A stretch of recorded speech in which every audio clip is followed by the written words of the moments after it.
Shalom shalom ndakwakiriye kuri Youth Time Revive kaze tubane mu mwanya w'ijambo ry'Imana.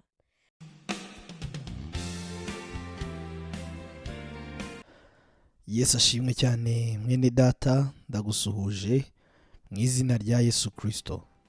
Nyemerera tuganire ijambo ry'Imana ariko mu ntego yo kumenya Kristo ndetse no kumenya imikorere ya Kristo uko akora. Mu butumwa bwiza uko bwanditswe na Yohana igice cya 3 kuva ku murongo wa mbere, hari ijambo rivuga ngo hariho umuntu wo mu bafarisayo witwaga Nikodemu, umutware wo mu Bayuda.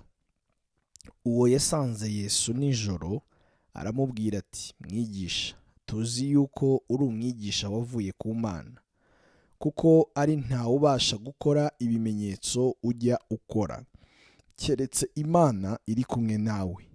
Yesu aramusubiza ati, nukuri ndakubwira yuko umuntu atabyawe ubwa kabiri atabasha kubona ubwami bw'Imana. Nikodemu aramubaza ati, mbese umuntu yabasha ate kubyarwa akuze? Yakongera agasubira mu nda ya nyina akabyarwa? Yesu aramusubiza ati, nukuri ndakubwira yuko umuntu utabyawe n'amazi n'umwuka atabasha kwinjira mu bwami bw'Imana. Amen.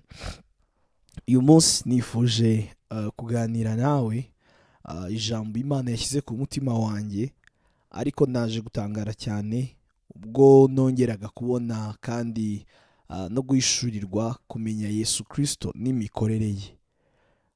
Iyi nkuru dusomye iratwereka umugabo ukomeye cyane witwa Nikodemu, ngo yari umwigisha w'abafarisayo, kuko yari umufarisayo ukomeye cyane mu bayobozi bariho ku ngoma ya kiriya gihe, ubwo Yesu yari ari mu murimo we, yari ari mu mission yiwe.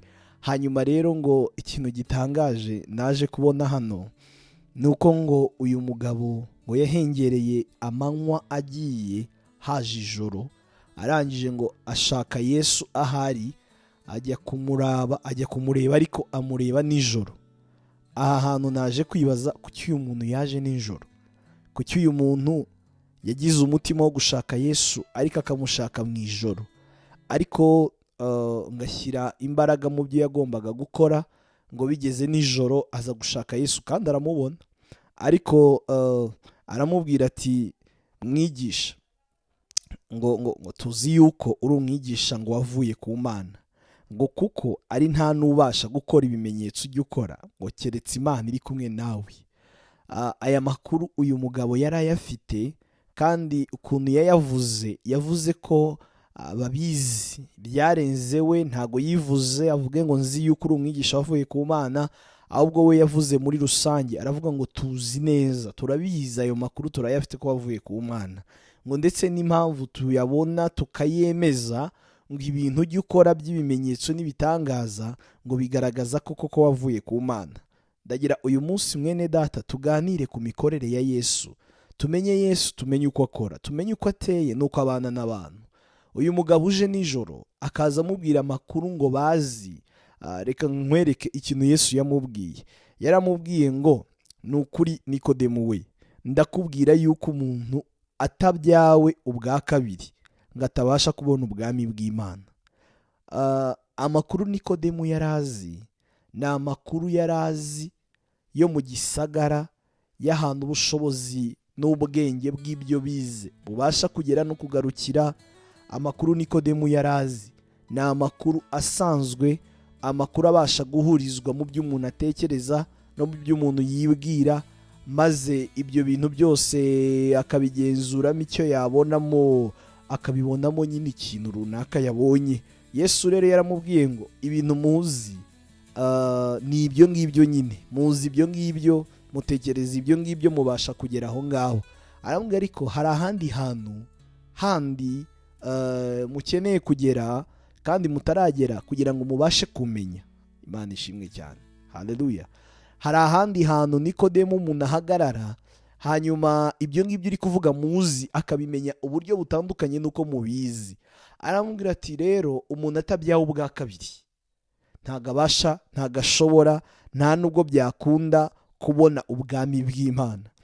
Nikodemo aratangara cyane, ko ibintu tuzi tubizi, ko ibintu tuzi tubisobanukiwe, ibi noneho avuze byo ni ibiki? Kandi aramubwira, none se mbese umuntu ukuze yabasha ate gusubira mu nda ya nyina akabyarwa? Nyine ntose yakongera agasubira mu nda ya nyina akabyarwa?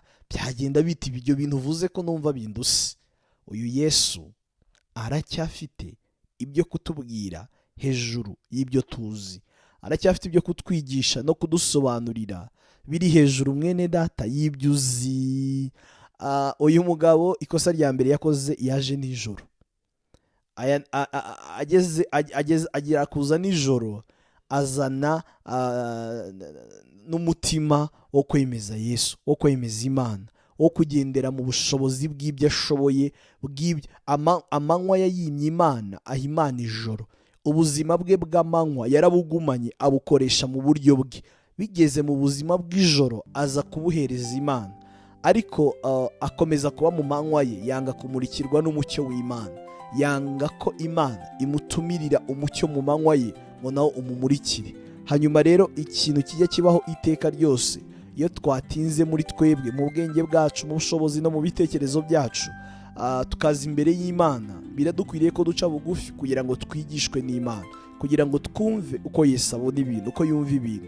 Hari igihe turwana iteka n'Imana, turi kuyibwira uko tubona ibintu, turi kuyibwira uko twumva ibintu, tudashaka kurekurana natwe n'ibyo dufite, kugira ngo tubashe kubona no kumva no kumenya Imana. Mwene data, ndakwingingira Imana mu izina rya Yesu Kristo, ndagusengeye kugira ngo utandukane n'uyu mwuka wa Nikodemo, umwuka wo gusingira amanywa yawe ukabamo wowe, hanyuma byagera nijoro ubona wowe wibuze ukajya gushaka Imana kandi ukayemeresha ibyo uzi. Hanyuma Yesu aramubwira ati, ese wowe uri umwigisha w'Abisiraheli, utazi ibyo ndi kukubwira? Nyine ubigisha iki ubundi? Ni iki ufite ubundi ujya ubaha? Ni iki nyine ubundi ujya uhagarara imbere y'abantu ukabigisha? Niba utabasha kumva ino fenomene ndi kukubwira, yuko umuntu abona ubwami bw'Imana ari uko abyawe ubwa kabiri, ibyo bintu utabasha kubyumva, ubundi iyo uhagaze uvuga iki? Hari igihe rimwe na rimwe tujya duhagarara tukavuga, tugafata ijambo, tugafata umwanya, ariko mwene data, Imana itwigishe kuvuga, kandi imitima yacu ifunguke kugira twemerere Yesu atwigishe kumenya ikirenze icyo tuzi. Hanyuma ikintu cyaje kunangaza rero, Nikodemo nyine byaramusize, ariko Yesu ni umwigisha mwiza utajya gusiga mu rujijo. Ngo Yesu aramubwira ati, ngo ni ukuri ndakubwira yuko umuntu atabyawe n'amazi, uko ni ukubyarwa bwa mbere, hanyuma ngo abyarwe n'umwuka, atabasha kwinjira mu bwami bw'Imana. Ibi ngibi byarutaga Nikodemo n'itsinda yarayaje avuga ngo tuzi yuko havuye ku Mana. Abo bose bagendaga bicara bakabiganiraho nawe, bakabyanariza, bakabisesengura. Yesu yasize ababwiye icyo bakora kugira babashe kumenya Imana n'ubwami bw'Imana. Aravuga ati, nyine ntabwo ari ngombwa Nikodemo we kongera gusubira mu nda ya mama wawe. Mama wawe ntabwo abyara umutima wawe ngo umutima wawe ubone Imana. Mama wawe abyara umubiri, ariko ntabwo abyara ubugingo. Aramubwira, ariko ni ngombwa, birakwiriye ko amazi n'umwuka, ibyo bintu bikugiraho umumaro, bikugiraho kandi bikakugeraho, bikaguhindura ubasha kubona no kumenya ubwami bw'Imana. Mwene data, ushobora kuba warabyawe n'amazi, ariko uyu munsi ndongera nkwifurize ngo umenye no kubyarwa n'umwuka wera ibyo ari byo. Ijambo rya kabiri, ushobora kuba warabyawe n'amazi ndetse yewe n'umwuka akakubyara, ariko ukaba waranze kuba umwana w'uwo nguwo wakubyaye, ugasubira kuba umwana w'ahandi. Niba umwuka akubyaye, akeneye ko akuyobora, akeneye ko agutwara, akeneye ko akukavaringa iteka, akakwereka ibikwiriye, akakwigisha ibikwiriye. Ibyo rero bijya bituma utarabyarwa ntumenya, n'uwabyawe ntatwarwe nawe ntamenya. Imana yo mu ijuru iduha umugisha kugira ngo uku kubana n'Imana, kubona ubwami bw'Imana, uku kumenya Imana, duheshwa no kubyarwa, kutubeho mu izina rya Yesu. Umunsi mwiza. Iyi ni gahunda yacu ya Nicyo Gituma Tudacogora, ni Youth Time Revival. Ijambo ry'Imana nibwo buzima bwonyine bw'Imana bwaduhagurukamo, bwatubamo ari bwinshi, bukerekana muri twebwe icyubahiro cy'Imana.